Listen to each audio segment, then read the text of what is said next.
Assalamualaikum warahmatullahi wabarakatuh. Wadia balad ATE official di mana wae ayana. Alhamdulillah wa syukru ala ni'amillah. Kalayan diwuwuh ku qobul anu maha agung, dibarengan ku pang ijabah anu maha kawasa, diiring ku kadeudeuh kanya Gusti anu maha suci. Urang ayeuna dugi kadangat ayeuna masih keneh tiasa ditepang dangukeun deui dina acara anu matuh kamemet urang sadayana.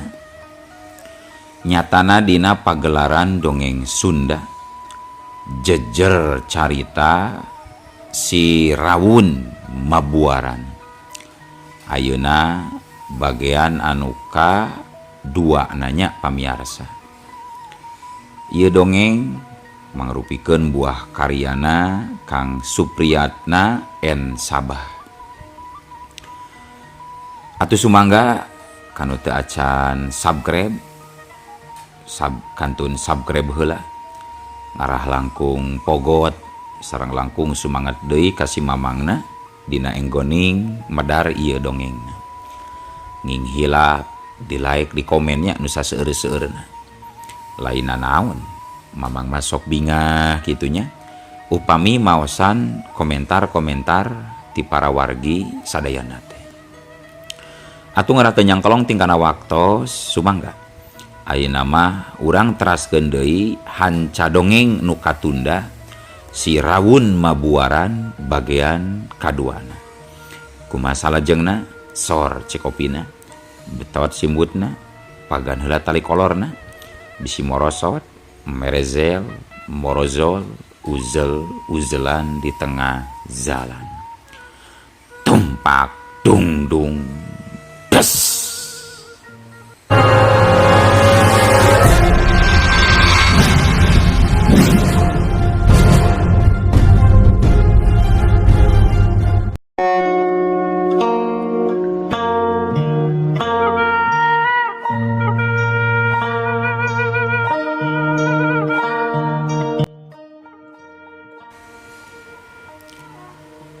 Jang emud harita sideku hareupeun pangenen, hareupeun pagenen, ruhak nu pacampur jeung lebu sesadurukan kurut peuting bapana teh masih keneh ngeleun ngebul kepo serebung. Lebu pirunan seuneut teh nyerebung katiup ku angin nu kaluar tina bahamna jang emud. Lah inga aing meni eueuh keur pinerakeun seuneu ieu teh meni hese hurung kieu duh, cek jang emud bari luak lieu. Pas ngalieu bre naluhureun amben palupuh aya bungkusan lawon bodas sagede peureub. Bungkusan nu tina lamak bodas teh harita dicokot ku jang emud, tuluy digalar digilir diulak diilik pek diambean. Pas diambean kaambe seungit minyak misik. Ai teuing minyak naon ketang, pokona bau minyak we. Harita bungkusan teh dibuka ku jang emud. Jih, nyaker waduk batu-batu nyaker nanaon cenah nya. Ieu batu-batu baru lucut teu mararatut kieu ih. Tapi lumayan ketang keur pelor bandring ke di imah rek dipesakan we ieu batu anu laleutik nama. Tah ieu mah kertas sacuir nyawa. Uing mah teu bisa macana oge. Lah kadalah bener ieu keur pinerakeun seuneu ieu ngaratere hurung. Kitu cek geurentes hate jang emud harita. Lawon bodas anu bahana tina boeh larang jeung kertas anu sacuir anu aya tulisan ku aksara Sunda buhun jeung palawa teh ku jang emud ditotolkeun kana ruhak pirunan. Paleketek haseup segur kertas teh hurung. Boeh larang kurut tungkusan batu jeung kertas oge antukna jadi parabseuna. Regang-regang garing dipotong-potongkeun jadi sajengkal-sajengkal, terus dipake mirunan seuneu. Atuh seuneu ngabebelah hurung. Sanggeus seuneu ngabebelah hurung, belut satiiran teh digebruskeun kana seuneu. Teu lila pelengseng, seungit belut nu dibeuleum, seungitna angin-anginan kabawa ka ditu ka dieu. Ceng, asa kajan belut teh agehan abah jeung manyane cuang bareng mumulukna ceng, cek Mang Jantuk bari kukumbah leungeun jeung sukuna tina cai sorowokan. Asak meureun bah, hayu atuh bah, aceng oge hayang dahar geus lapar bah. Kitu basana Jang Mud. Maklum budak lembur nu teu can ngarti dihitut bau. Indungna Jang Mud oge anggeus nuluykeun hanca ngalaan epoina, terus turun jalan gawir bari muntang kana tangkal hari kukun. Indung bapa Jang Mud laju arasup ka jero saung. Kela abahna belut teh urang rendo seula nya di Cikuran. Yeuh aceng mah tilu we nya, moal kuat kulada lamun disambelan mah. Sok cocolkeun we aceng mah kana uyah, cek Bisalmi indungna si Mud. Hooh lama uing mah tilu oge seuboh. Pangadukeun ke jona mah euy. Uing yeuh karagok mah, cek Jang Mud bari ngasongkeun piring seng. Yeuh kadiegeun piringna, ku abadek dipangadukeun. Sakieu gede teu ceng, mai moal, cek Mang Jantuk mangadukeun sangu jang anakna si Mud.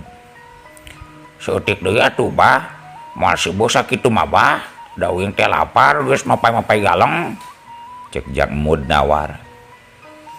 Nah sateh ke deui bisi teu beak sok seudik-seudik heula. Jeung barina oge pamali, ulah gembul-gembul teuing ari nyatu mah deuleu Mud, cek Mang Jantuk mamatahan Jang Mud. Moal aya tanaga atuh bah, kejona seutik mah uingna bakal lulus ke telang layuseun bah, cek si Mud kalah nambalang. Menggeus pamali rek dahar-dahar wae kalah loba omong kitu.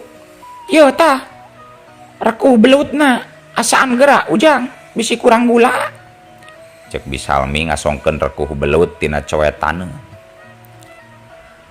Pamiarsa kaum dangu nu dipicinta, urang teundeun heula kulawarga Mang Jantuk anu keur mumuluk di saung sawahna. Ayeuna urang caritakeun anu peuting tadi ngadon nyemah ka saungna Mang Jantuk teh. Horeng si mana horeng, awe geulis tur demplu, nu basa peuting ngadon ngiuhan tur langsung milu ngarerep di saungna Mang Jantuk teh. Geuningan eta teh maung lodaya bikangna anu geus nyiluman, alias geus jadi pasukan aden-aden. Geulis rupana mah ngan pedah nyaritana wungkul semu ngirung. Geulis rupana mah ngan pedah nyaritana wungkul semu ngirung. Malah pangawakanana oge moal beda jeung Nyi Demplu nu kungsi didongengkeun ku Ki Dalang teh. Ieu aden-aden teh cenah boga ngaran nyaeta ngaranna teh Nyi Rindat. Ari Nyi Rindat boga salaki cenah mah maung lodaya anu geus kaceluk kaun-aun kakoncara kajana pria. Komo pikeun urang Subang mah geus moal bireuk deui ka ngaran Sirawun mah. Tah tidinya mimitina carita Sirawun teh anu baris mabuaran medal makalangan ngobrak-ngabrik ti lemburan anu aya di wewengkon Subang bagian kulon. Bagian kulon kidul parat katungtung wetan. Ngamukna Sirawun teh alatan males pati ku paehna Nyi Rindat anu diboro ku urang-urang lembur. Jeung dagingna cenah dirarecah ku urang kampung nu aya di wewengkon Subang. Kanca mitra anu dipikatresna ku Mamang mangga ieu carios Sirawun urang teraskeun deui. Nyirinda teh maung lodaya anu geus jadi aden-aden, anu bisa mancala putra mancala putri, bisa ngalih rupi pindah rupa tina wujud maung lodaya jadi mangrupa manusia. Tapi ceuk sakaol mah cenah bisana jadi aden-aden teh maung anu laleukeun tatapa brata, mujasmedi kahiyang widiwasa, salila dua mulut tengah kanan sarupaning daging atawa lauk, tapi cukup ku nginum sapoe sapeutingna 3 balen nginum. Di mana tutug sampurna tatapa bratana kitu, mangka baris menang jimat anu mangrupa 3 batu jeung saceuwir kertas isim nu aya tulisan ku aksara Palawa.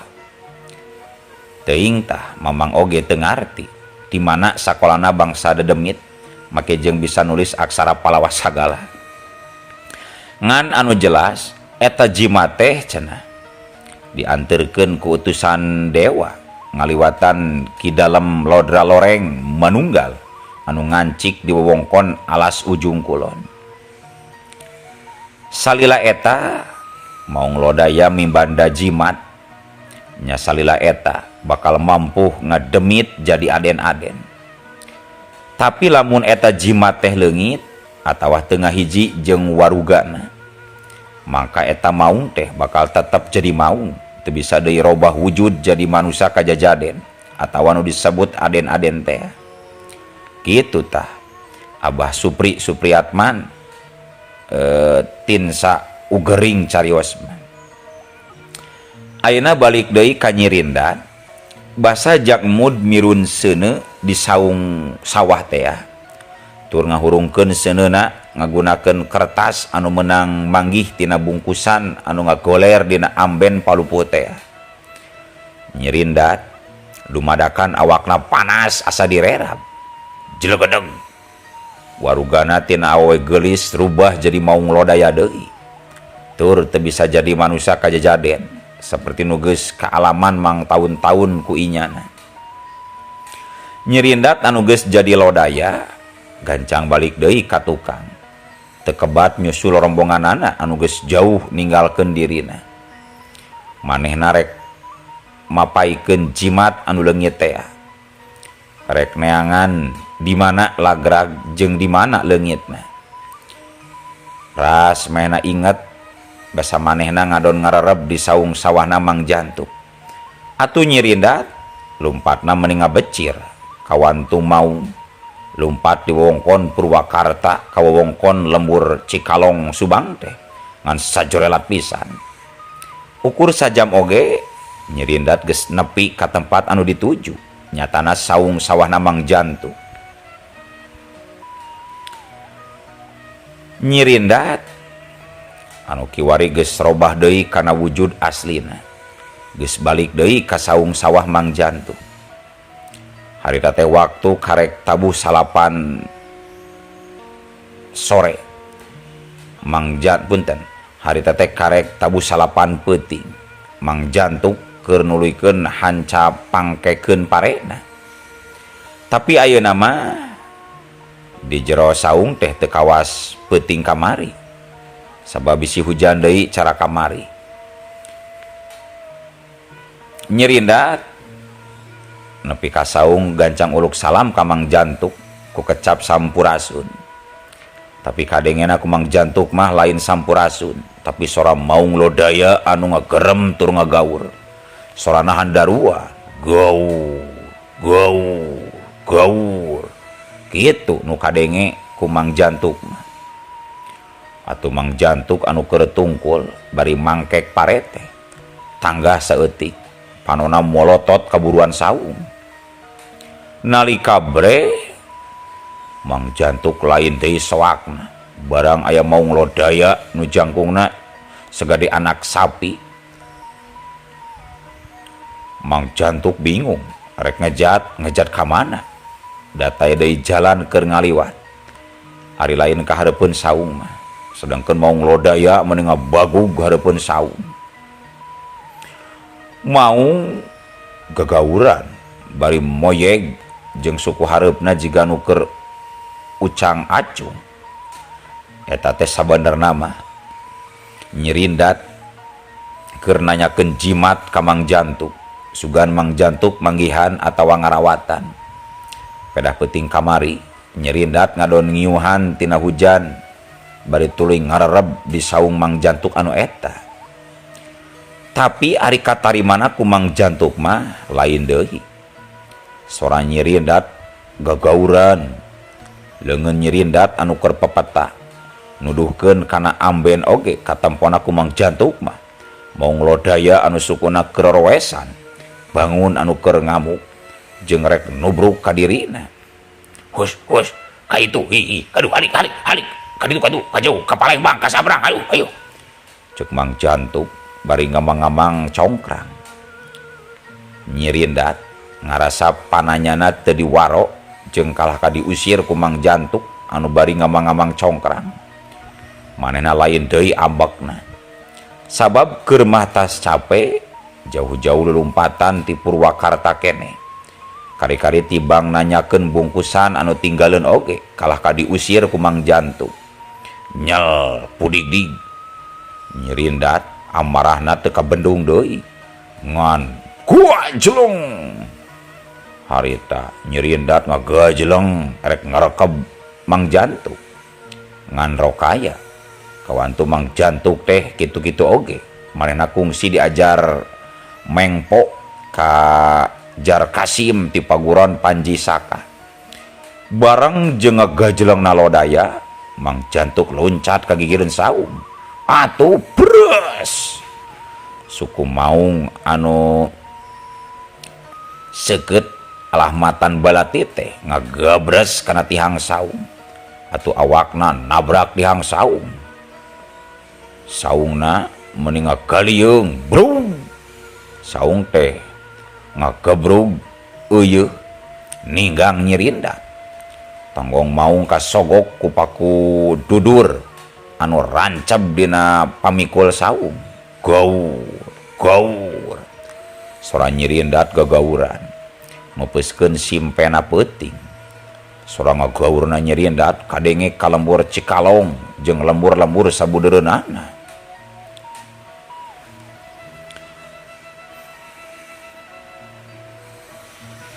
Nempo saungna geus robu, Mang Jantuk harita lompat sakalumpat lampetna, belaan tunggul dilarut catang dirumpak. Lompat nu satarik-tarikna pikeun nyalametkeun diri. Teu kungsi lila harita Mang Jantuk nepi ka pakarangan imahna. Nepi ka karangan imahna, pau Mang Jantuk datang guprak weh kana amben di emper imahna. Napasna meni ngahanju. Sungutna calangap awahing ku ampir beakeun napas. Mana ala ma. Mang Jantuk gegerowan ka pamajikanana. Abahna kunaon deui? Cek Bisalmi nanya ka salakina anu keur ngacoprak dina amben. Kabeneran Mang Salim ngaliwat palebah buruan imah Mang Jantuk anu sok dipake liliwatan. Aya naon Ami, aya naon? Tanya Mang Salim bari nyimpang. Teuing atuh, datang-datang jol ngajoprak. Kawas tas diudag bagong wae. Temal Bisami. Jurung kunung Mang Jantuk hudang bari pok nyarita. Aya maung lodaya Mang Salim. Aya maung lodaya di buanan. Di mana? Cek Mang Salim jeung Bisalmi meni bareng nanyana. Astagfirullah. Aduh, lamun uing teu lumpat jeung lodayana teu katinggang ku saung mah. Wah, cigana uing teh geus jadi bahan piwadukeun maung lodaya Mang Salim. Aduh heuy. Nu bentet. Mang Salim bangun anu teu percaya kana caritaan Mang Jantuk. Sing demi Alek daek dibentar gelap uing mah deuleu Mang. Tong bisa cengkat deui dina amben ieu. Mun uing bohong mah wani aing mah Mang. Cek Mang Jantuk. ngayakinkeun ka Mang Salim jeung ka pamajikanana. Nah, maung dimendi los-los ka sawah Cibuntu. Tapi eta sora naon meuni gagauran euy. Meuni gegereman kitu tuh. Palang siang. Gua bener eta sora maung lodaya teh. Cek Mang Salim meuni dengdek-dengdek wae ngadengikeun sora nu gagauran. Tah heueuh eta. Maung lodaya segede kuda Australia pokona mah. Hi. Cek Mang Jantuk bari nyecikeun cai tina eskan anu bieu nang nyokot Bisalmi. Kelatu. Ieu mah kudu ngahiapkeun batur-batur salambur euy. Kudu dikepung ku sararea. Kela dagoan tong ka mana mendinya urang ngagoran lah masyarakat. Cek Mang Salim kituna teh bari ngaleos. Reka mana Mang? Cek Mang Jantuk nanya ka Mang Salim anu keur ngagidig kawetankeun.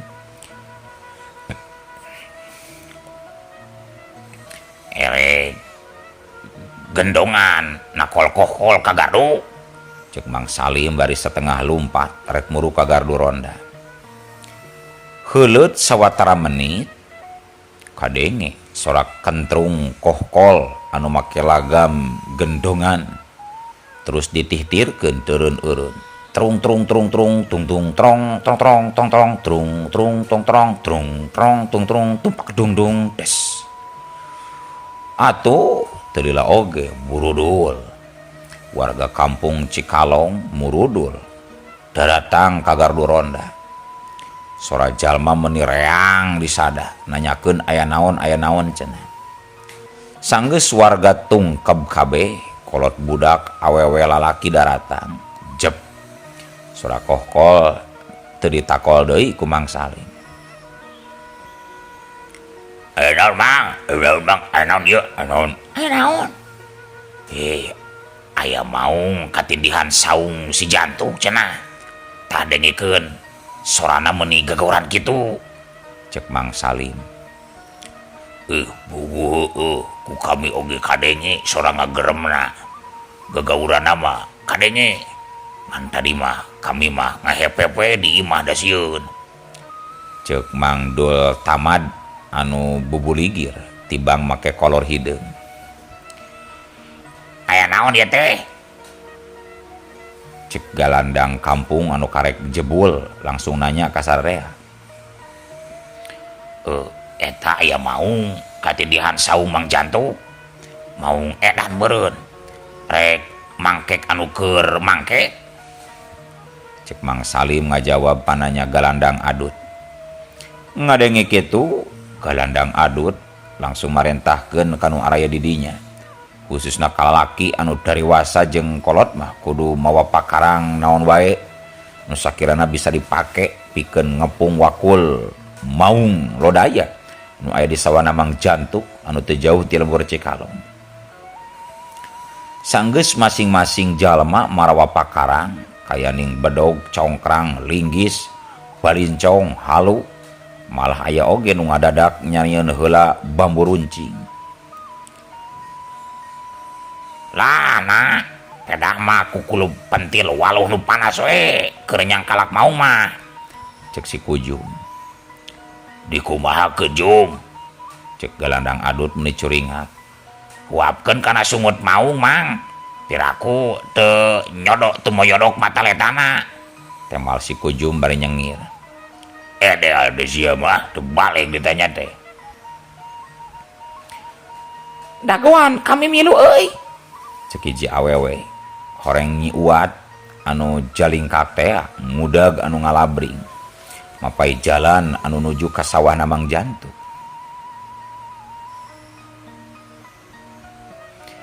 Ngajedog Wat, ngajedog. Barina oge ieu mah urusan lalaki, lain urusan bikang deuleu Wat. Cek Bah Aok. Ari Abah, atuh meunang kitu awewe lalajo mau. Cek Nyi Uat. Nyaritana bari ngagaroan sing kayo dina beuteungna.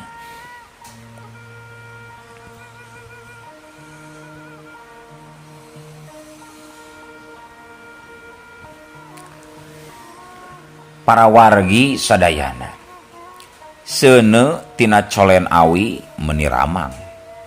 Puluhan jalma warga Cikalong meuni ngaleut ngeungkeuy ngabandaleut ngemat-ngemat nyatang pinang. Rek ngaraponan maung lodaya anu katubruk ku saungna Mang Jantuk teh. Anu leumpang panghareupna minangka nu jadi gegedug tina eta aleutan teh Bah Aok. Bah Aok teh tukang moro bagong. Mun nyarita hahaok teu bisa lalawunan jeung sompral ongkoh dina nyaritana. Bogoda lamun geus nepi ka sawana si Jantuk, ari laing zakabe mah ngajar dogoe nya. Arungguan ditonggoheun sawa si Jantuk. Keun bagian dewek tibang lodaya hiji mah. Ongkohan bedog dewek geus getegeun ieu hayang ngahakan geuti maung, geus lila can nguyup gede. Cek Bah Aok bari muril-muril kumisna anu ngadeblog sagede waduk.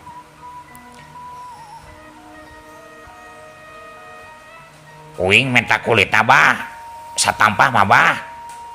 Cek Jang Anen. Nyaheug engke dipang ngeureudkeun ku kami keur nyieun isimnya maneh mah deuleu si Anen. Cek Bah Aok. Kami minta kumisna 3 siki mah bah. Sugan we kami teh aya wibawa jeung aya simaan kawas maung. Cek Mandor Andi. Abringan urang lembur tinggal 100 depa deui mah nepi ka saung anu runtuh nindihan maung lodaya anu rek diraponan. Kabeh jalma warga Cikalong ting harewos ting kecewis bari loba nu gogodeg sagala. Kaget nenjo aya maung meuni badag-badag deui. Dina kayaan kitu no atuh ari gaur teh. Nyerieun daat ngagaur ku gereman anu matak mere sima kanu ngadenge gaurna. Atuh kabeh jalma nepi ka galaloprot kesangna jeung ngaleleper tuurna. Malah Nyi Uwat mah cenah hayang milu ari taeun kalah Kang Ngompod bari jeung wer-wer kieu sagala. Ceu kieu nya ceu. Cek Ojot anu nangtung tukang Nyi Uwat pisan. Samet. Cek Nyi Uwat nyaritana bari ngadaregdeg awahing ku sieun nenjo jungkiringna maung lodaya nu sakitu badagna. Samet naon aceu ning eta pingping jeung bitis meuni ngucur kitu ku ompol ceu. Bah Aok anu tadi mah hahaokna jeung kokotakna satelebug teh ayeuna mah kaciri. Kumisna nu tadi jocong teh dumadakan geus nempo bagugna nyirindat mah kumisna ngadak-ngadak koroy tuurna ngaleper. Bujurna dat dit dut hitut berebet lompat berebet lompat meuni ngabecir balik deui ka lembur. Eta Bah Aok teu era-eraeun ku kumisna jeung ku kasompralanana. Nenjo Bah Aok anu jicir lumpat pangheulana atungan buriak we. Kabeh warga pilemburan ngaburiak naluturkeun lalumpatan. Colen burber diaralungkeun. Loba anu blag-bliglug lalabuh. Aya oge nu bajuna kabaledog ku colen anu ngabebela seuneuna. Warga lalumpatan nuju ka tengah lembur. Nepi ka gardu ronda, kabehanana ngalalungsar bari marencetan bitisna masing-masing anu tadi mah ngarasa ngarei. Aya oge anu marurung nahan ka nyeri tuur jeung siku leungeunna nu kohok urut tikus ruk kana batu.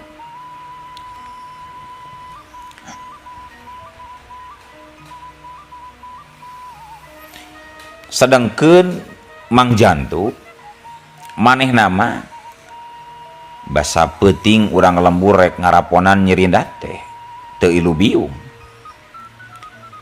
Boro-boro hayang pipilueun kitu ngarasakeun kurut capek jeung nyeri indung suku anu coplok kukuna oge. mantak hoream lumampah. Aduh, bingung abah mah.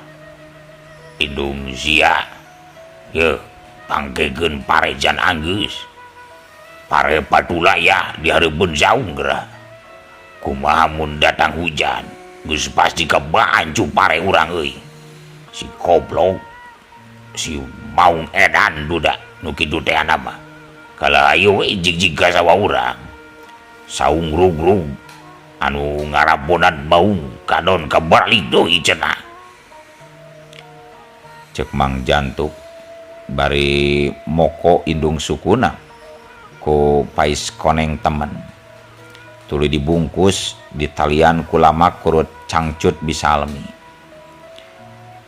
Tapi nalika Ki Jantuk keur anteng-anteng mungkus indung sukuna, no atuh ari ujug-ujug euleuh waktosna kabujeng seep wadia balad ATE ofisial keun atunya. Ieu dongeng teh urang cekapkeun we heula dugi ka dieu.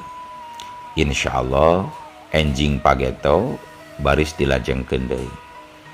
Atuh ku kitu ku kieuna mamang sajamit mungkur amit mundur ti payuneun para wargi sadayana. Hayu ah. Assalamualaikum warahmatullahi wabarakatuh.